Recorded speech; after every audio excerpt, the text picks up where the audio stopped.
The autumn breeze gently swept through the small street in New Hampshire, carrying the crisp, soothing chill of fall as golden leaves rustled and drifted onto the sidewalk. Soft sunlight bathed the stone-paved path where people hurried past in their daily rush. The cheerful laughter of children echoed from a nearby park, blending with the honking of cars and the hurried footsteps of pedestrians. Amidst this lively scene, a young boy sat quietly in an old wheelchair, his eyes filled with a distant sadness. Samuel was only 10 years old, yet he had endured pains that many might never experience in a lifetime. Born with a rare condition, his legs would never function the way they should. From a young age, he had grown used to pitying glances and hushed whispers whenever he passed by. But what hurt the most wasn't the stares or the words, it was the feeling of always being left behind. The world seemed to have no place for him, and he always felt like an outsider. Still, he never spoke of this to his mother. Instead, he simply watched other children run and play, knowing he could only sit and observe. Today, his mother had brought him to an outdoor event where Karoline Leavitt, the young and well-known politician admired for her compassion and inspiring speeches, would be speaking. His mother had long looked up to Karoline, believing she could offer Samuel a glimmer of hope, that someone like her could help him feel connected to the world. But Samuel wasn't particularly interested. He had heard too many words about resilience, fate, and strength from doctors, teachers, and kind strangers. Yet no one had ever explained why he had to live this way, and that question remained unanswered. Applause erupted as Caroline stepped onto the stage. Her golden hair shimmered under the autumn sun, and though her smile was bright, her eyes held a rare sincerity. She didn't seem like the usual politician Samuel had seen on TV. There was something about her that drew his attention, even as he kept his usual reserved expression. After delivering a passionate speech, Caroline stepped down from the stage and made her way toward the audience, stopping to greet and talk with people. As she approached, Samuel's mother leaned in and whispered something to her. Caroline nodded, then crouched down with a gentle smile. "Hello, Samuel. It's so nice to meet you." Samuel looked up, meeting her gaze directly. Without hesitation, he asked, "Miss Caroline, does God really exist?" The air suddenly grew still. Conversations halted and people instinctively turned to listen. His mother squeezed his hand tightly as if trying to shield him from the weight of his own question. An elderly man nearby let out a quiet sigh, his expression distant. Samuel's question wasn't just for Caroline, it was for everyone present, a reflection of the silent doubts buried deep in their hearts. Caroline held his gaze for a long moment, her eyes filled with understanding. Slowly, she knelt down to his level and asked softly, "Why do you ask that, Samuel?" The boy clenched his small fists, his voice trembling yet firm. "If God really exists, then why did he make me like this? Why was I born this way when the rest of the world can run and play while I can only watch? Did I do something wrong?" His mother lowered her head, silent tears slipping down her cheeks. The world seemed to pause, and every soul in that space hung onto the words of a boy who had dared to ask the question they all feared to voice. Caroline didn't rush to answer. She took a deep breath, then gently said, "Samuel, you're not the only one who has wondered about these things. I've sat alone before and asked myself the same questions. Why is life this way? Why is it so unfair? And then I came across a story I'd like to share with you." A faint glimmer appeared in Samuel's eyes. He wasn't one to believe in pretty words, but there was something about Caroline's voice that made him listen. A small part of him, however fragile, wanted to believe. Just a little. And so Carolina began her story. She once knew a boy named David. He wasn't like other children. From birth, he suffered from a condition that made his body weak, his legs unable to run and play like the kids around him. His wheelchair had been his constant companion for as long as he could remember.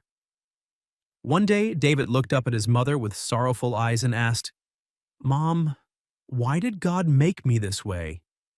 His mother fell silent, unsure of how to answer. Finally, she pulled him into her arms and whispered, "One day, you'll understand." But David couldn't wait. He was angry. He felt abandoned by God. Samuel lowered his head, his heart tightening. It felt as if Karoline was telling his own story, the loneliness, the feeling of being abandoned. No one understood that better than he did. And yet, for some reason, at this very moment, a faint glimmer of hope flickered inside him. Caroline continued, her voice soft but filled with sincerity. One day, David met an old man sitting on a park bench. He had kind eyes and silver hair like clouds. When he saw David crying, he gently asked, "What's troubling you, child?" David choked back his tears and answered, "I hate God. He made me broken. It's not fair." The old man sat in silence for a long time before finally asking, "Do you know how a diamond is formed?" David frowned, confused. He had never cared about those glittering stones. He shook his head. The old man smiled and said, "Diamonds don't just appear out of nowhere. They start as tiny pieces of black coal buried deep underground. But over millions of years, under immense pressure and scorching heat, that coal transforms into a brilliant diamond. Without pressure, without hardship, it would remain nothing more than an ordinary rock." David fell silent. Those words echoed in his mind. He didn't fully understand, but something about them touched his heart.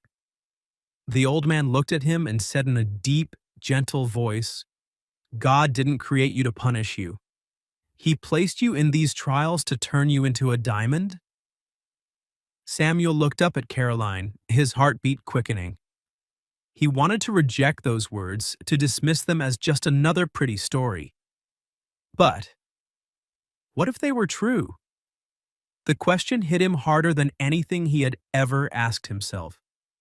Could he endure this? And if he did, if he kept going, would his suffering truly mean something? Caroline continued, her voice gentle.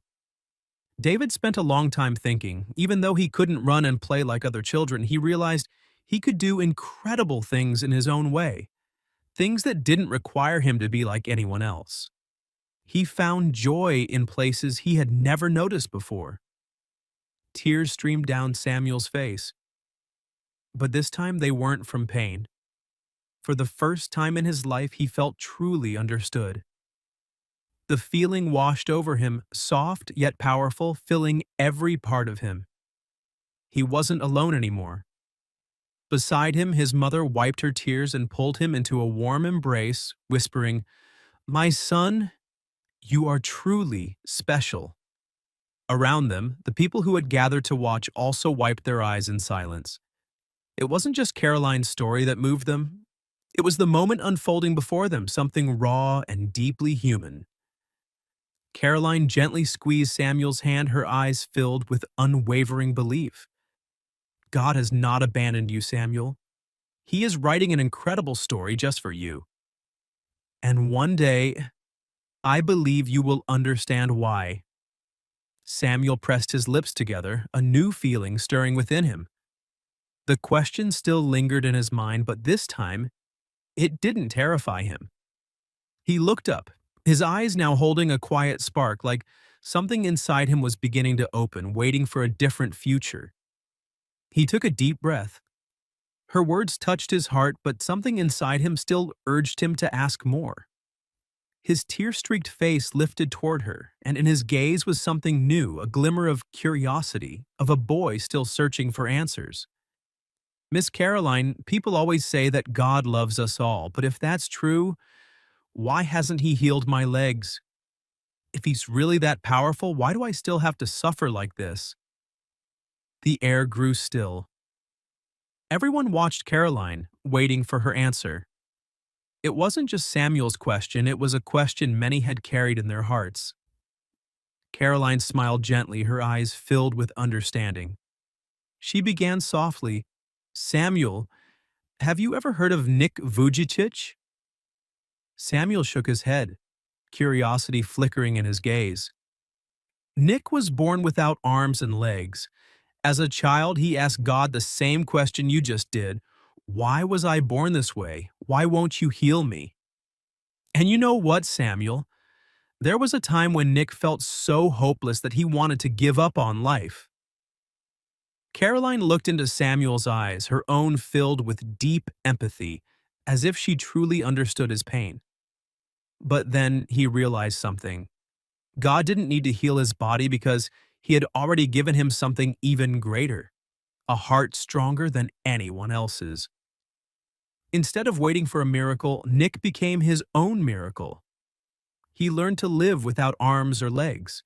He figured out how to move by rolling his body. And eventually, he became a speaker who has inspired millions of people around the world. If God had healed him from the start, the world might never have known the incredible strength of Nick Vujicic. Samuel's eyes widened in disbelief. He had never imagined that someone without arms and legs could accomplish such extraordinary things. He really did all that? Caroline nodded, her voice soft but filled with conviction. You see, Samuel, sometimes God doesn't take away our struggles because he knows we are stronger than we think. If he healed your legs right now, you might never discover the strength that already exists inside you. Instead of waiting for a miracle, maybe God wants you to be the miracle for yourself, for your family, and for others who are fighting just like you. Samuel sat in silence. Caroline's words weren't what he had expected, but they reached a place deep inside him. He lowered his head, lost in thought. After a long pause, he asked in a quiet but steady voice, "So, that means I don't have to walk like everyone else to be happy?" Caroline smiled, her eyes shining as if she could see something new sparking within him. She nodded. "That's right, Samuel. Happiness doesn't come from what we can do. It comes from what we choose to do with what we have. You can be happy, Samuel, not because you're like everyone else, but because you are you, a boy with a strong heart, a beautiful soul, and a purpose in this world that only you can fulfill." Without realizing it, Samuel smiled. A real smile, the first in a long time. It wasn't a smile of resignation or pain, but one of acceptance and newfound hope. His mother pulled him into her arms, silent tears streaming down her face. But this time, they weren't tears of sorrow. They were tears of joy. In that moment, she felt as if a part of Samuel's strength had also been passed on to her. Samuel turned to Caroline, his eyes shining with something different, trust, acceptance, as if he had finally realized that he wasn't alone anymore. "Thank you, Caroline. You've given me something I never thought I could have." Caroline tilted her head, smiling. "And what is that, Samuel?" The boy looked straight into her eyes and answered softly, "Faith." A gentle breeze swept through, sending golden leaves drifting onto his shoulders. Autumn was still all around him, but this time, the falling leaves weren't just a sign of the changing seasons, they felt like whispers from above, as if God himself was reminding him that no matter how hard things got, he would never be alone. For the first time, warmth spread from within him. And in that moment, among the hundreds of people watching in silence, a miracle happened. Not a miracle that changed his body, but one that changed his heart. Caroline stood up, ruffling his hair one last time before stepping away. "I believe we'll meet again, Samuel. And when that day comes, I hope you'll tell me about all the incredible things you've done." Samuel watched her figure disappear into the distance, a deep warmth filling his chest. It was the feeling of faith, not just in God, but in himself. He didn't know what the future held. He didn't know if he would ever fully understand the path that had been laid out for him. But for the first time in his life, he wasn't afraid to find out. because now he had faith, and that faith would guide him no matter where the road ahead would lead.